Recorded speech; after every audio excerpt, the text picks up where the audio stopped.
IELTS speaking topic success questions 1. What does success mean to you? Answer. For me, it's all about reaching my own goals and feeling good about what I have done. It's not just about the big wins, but also the small steps that add up. At the end of the day, it's about being happy with the journey, not just the outcome. Questions 2. How do you define success in your life? Answer. I would say it's about finding balance between work and personal life. It's like enjoying the ride and not just rushing to the finish line. When I feel like content with where I am at and what I am doing, that's when I know I'm on the right track.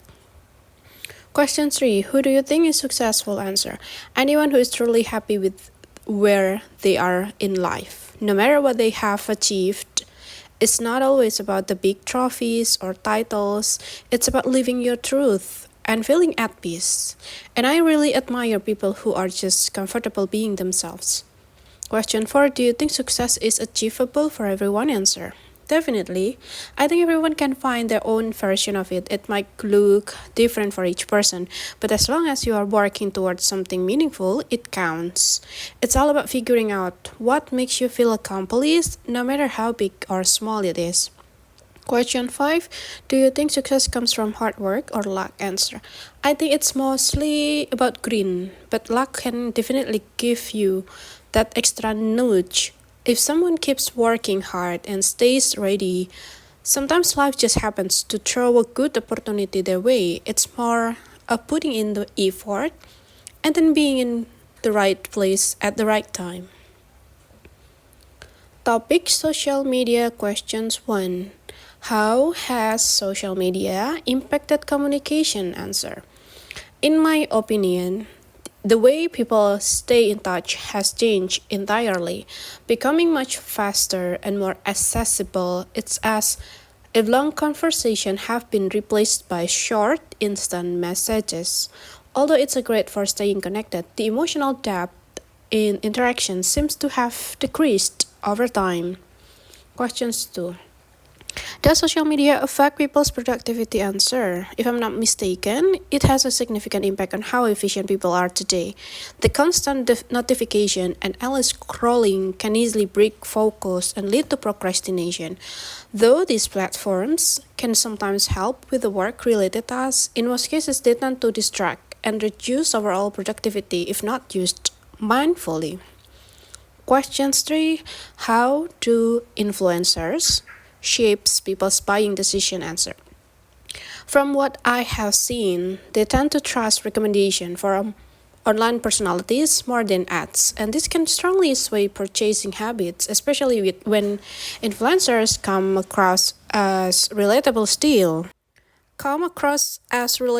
and still I think people sometimes forget that many of these endorsements are paid for, which can lead to misguided choices.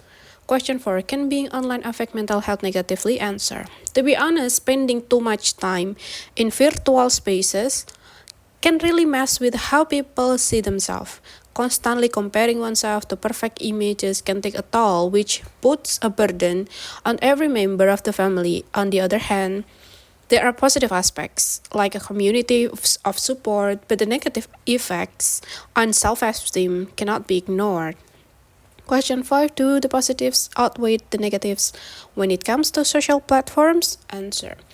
I don't believe so, and the reason is that while this platform can offer connectivity and information, the harm caused by misinformation, mental health issues, and privacy concerns is far more significant. The downsides are too heavy to ignore, and especially when it comes to long-term impact on individuals and society. Topic sky. Questions 1. What's your favorite thing about sky? Answer. I've always loved watching it change throughout the day, especially during sunset, and there is something magical about the colors that light up the horizon. It's like the sky is putting on its own show just for me to get lost in its beauty. Questions 2. Do you prefer the sky during the day or at night? Answer. I think I lean towards nighttime. There is something peaceful about staring up at the stars, like stargazing in the night with a peaceful situation, calm music maybe, can accompanying. Plus on a clear night, and I can see the moon and stars twinkling, and it feels so serene and heavenly that I cannot describe it in words. Question 3. Have you ever had an unforgettable experience looking at the sky? Answer. Definitely. I remember once going camping with friends and we stayed up all night just gazing at the stars. It felt like the universe was right there and we were part of something bigger than ourselves, and we couldn't take our eyes off the beauty of and were totally lost. Question 4. Do you think the sky looks different in different places? Answer. Oh, for sure. In the city, it can feel a bit crowded with all the lights. But out in the countryside, it's so clear and fast, and I can see everything from the stars to the Milky Way. It's breathtaking. Question 5. What would you want to travel to the sky someday? Answer. I have always dreamed of going up in a hot air balloon or even skydiving. Imagine the view from above just soaring through the air. And I watch it on social media. It's such a cool video. It will be a great experience. Someday maybe I will try it. It would be a whole new perspective, and I think it would be unforgettable too. Topic friends questions 1. Do you think friends are important in life? Answer.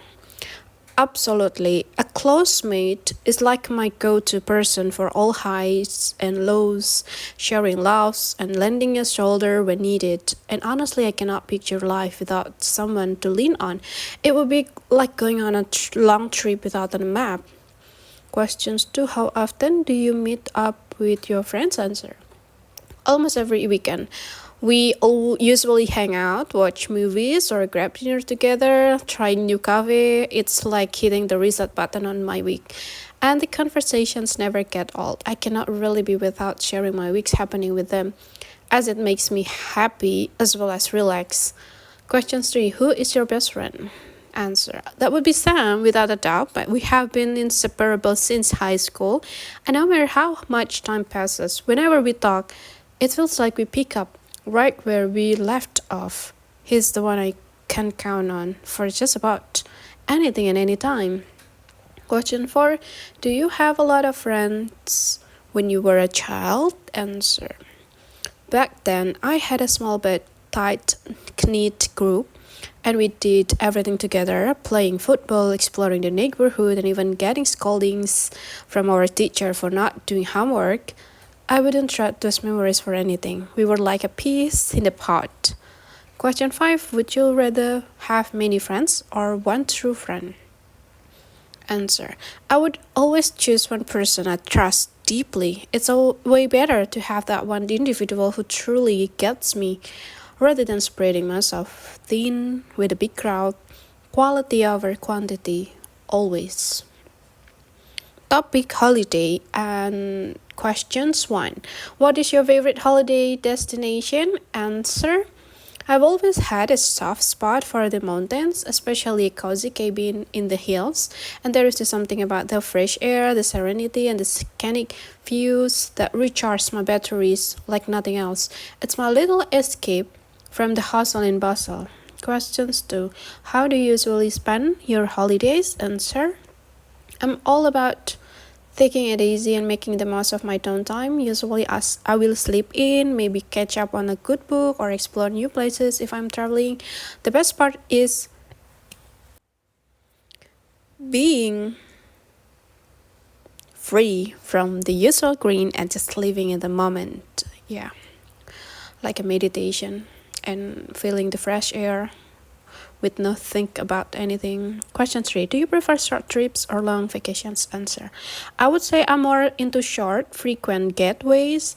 A quick weekend trip here and there works wonder for me, as I can squeeze them into my schedule more easily. Plus, they give me something to look forward to every few months. Question 4. How have holidays changed for you over the years? Answer. Back in the day, it was all about adventure and packing in as much as possible. And now I lean towards relaxation and just slowing down. I guess it's a shift from exploring to truly unwinding. Question 5. Would you like to travel to more places in the future? Answer. Absolutely. My bucket list is ever growing, and I would love to visit places like Japan and New Zealand, and there is so much of the world to see. And I'm always ready to pack my bags for the next adventure. Topic names. Questions 1. Do you like your name? Answer. I've grown quite fond of it over the years. It's simple yet unique enough to stand out, and I think it suits my personality. Plus, I have received a few compliments on it, so I cannot complain it. Questions 2. Does your name have any special meaning? Answer. Actually, yes. It's got a beautiful meaning tied to strength and wisdom, which my parents really liked when they choose it. It's always nice to carry a bit of that significance with me. Question 3. Have you ever wanted to change your name? Answer. Not really. There might have been a phase when I was younger when I thought about having a cooler, more exotic name, but as I got older, I realized it's a part of my identity and I wouldn't trade it for anything. Question 4. Are names important in your culture? Answer. Definitely. Names in my culture often carry deep meanings or are tied to family history and tradition. It's not just something you are called, it's a part of your heritage. Question 5. Do you know anyone with a unique name? Answer. For sure. My friend's name is really unusual. Kota. She is the only one I have ever met with it. Whenever people hear it, they always ask where it comes from, which makes for some fun conversation.